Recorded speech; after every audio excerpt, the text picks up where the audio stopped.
ಅಂತಾನೆ ಹೇಳ್ಬೋದು. ಸುಮಲತಾ ಮಂಡ್ಯ ಟಿಕೆಟ್ ಬೇಕು ಅಂತ ಪಟ್ಟಿಡ್ತಿದ್ದಾರೆ, ಅದೇನಾದ್ರೂ ಇತ್ಯರ್ಥ ಆಗ್ಬೋದಾಗಿದೆ? ಆ ವಿಚಾರ ಎಲ್ಲವೂ ಕೂಡ ದೆಹಲಿಲಿ ಚರ್ಚೆ ನಡೀತಾ ಇದೆ. ಸೊ ಮಾನ್ಯ ರಾಷ್ಟ್ರೀಯ ಅಧ್ಯಕ್ಷರ ಮನಸ್ಸಿನಲ್ಲಿ ಏನಿದೆ, ಏನು ವಿಚಾರಗಳು ಚರ್ಚೆ ಆಗಿದೆ ಯಾವುದು ಕೂಡ ನಮಗೆ ಮಾಹಿತಿ ಇಲ್ಲ. ಬಂದಂತ ಚರ್ಚೆ ಮಾಡ್ತಾರೆ. ಲೋಕಸಭಾ ಚುನಾವಣೆ ಅಂದ ತಕ್ಷಣ ಇದು ವಿಭಿನ್ನವಾಗಿ ನಡೀತಕ್ಕಂಥದ್ದು. ಮತದಾರರ ಮುಂದೆ ದೇಶದ ಪ್ರಚಲಿತ ವಿಚಾರಗಳು ಅವ್ರ ಕಣ್ಮುಂದೆ ಇರ್ತದೆ. ಅಯೋಧ್ಯೆ ರಾಮ ಮಂದಿರ ಇರ್ಬೋದು, ನರೇಂದ್ರ ಮೋದಿಜಿಯವರ ಜನಪರ ಕಾರ್ಯಕ್ರಮಗಳು,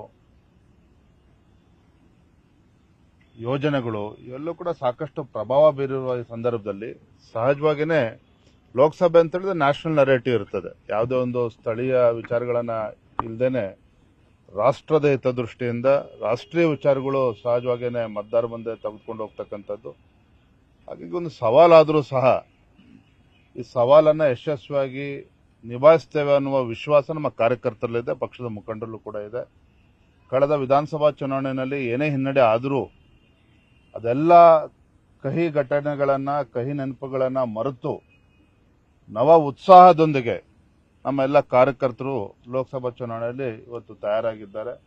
ಮತದಾರರು ಕೂಡ ಅದೇ ಉತ್ಸಾಹವನ್ನು ತೋರ್ತಾ ಇದ್ದಾರೆ. ಅದು ನಿಜವಾಗ್ಲೂ ಕೂಡ ನಮಗೆ ಒಂದು ಪೂರಕವಾಗಿರ್ತಕ್ಕಂಥ ಬೆಳವಣಿಗೆ ಅಂತಾನೆ ಹೇಳ್ಬೋದು. ಸುಮಲತಾ ಮಂಡ್ಯ ಟಿಕೆಟ್ ಬೇಕು ಅಂತ ಪಟ್ಟಿಡ್ತಿದ್ದಾರೆ, ಅದೇನಾದ್ರೂ ಇತ್ಯರ್ಥ ಆಗ್ಬೋದಾಗಿದೆ?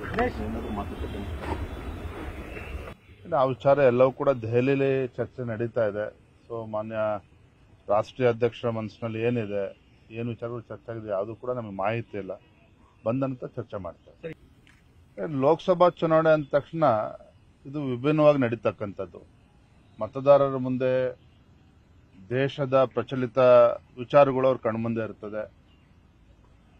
ಅಯೋಧ್ಯೆ ರಾಮ ಮಂದಿರ ಇರ್ಬೋದು, ನರೇಂದ್ರ ಮೋದಿಜಿಯವರ ಜನಪರ ಕಾರ್ಯಕ್ರಮಗಳು,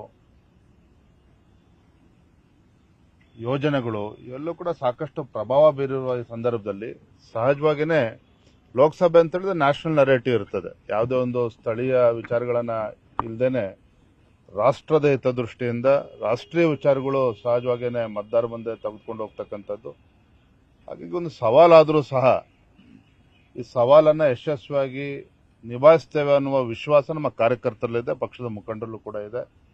ಕಳೆದ ವಿಧಾನಸಭಾ ಚುನಾವಣೆಯಲ್ಲಿ ಏನೇ ಹಿನ್ನಡೆ ಆದರೂ ಅದೆಲ್ಲ ಕಹಿ ಘಟನೆಗಳನ್ನ, ಕಹಿ ನೆನಪುಗಳನ್ನ ಮರೆತು ನವ ಉತ್ಸಾಹದೊಂದಿಗೆ ನಮ್ಮ ಎಲ್ಲ ಕಾರ್ಯಕರ್ತರು ಲೋಕಸಭಾ ಚುನಾವಣೆಯಲ್ಲಿ ಇವತ್ತು ತಯಾರಾಗಿದ್ದಾರೆ.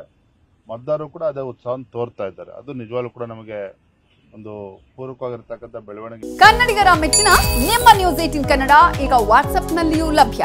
ಕರ್ನಾಟಕ ಮತ್ತು ದೇಶ ವಿದೇಶದ 360 ಡಿಗ್ರಿ ಸುದ್ದಿ ವಿವರವನ್ನ ನೀವು ನಿಮ್ಮ ಕೈ ಬೆರಳುಗಳಲ್ಲಿಯೇ ಪಡೆಯೋದಿಕ್ಕೆ ಈ QR ಕೋಡ್ ಅನ್ನ ಸ್ಕ್ಯಾನ್ ಮಾಡಿ. ನಮ್ಮ ಚಾನೆಲ್ ಅನ್ನ ಫಾಲೋ ಮಾಡಿ, ನೋಟಿಫಿಕೇಶನ್ ಆನ್ ಮಾಡಿ.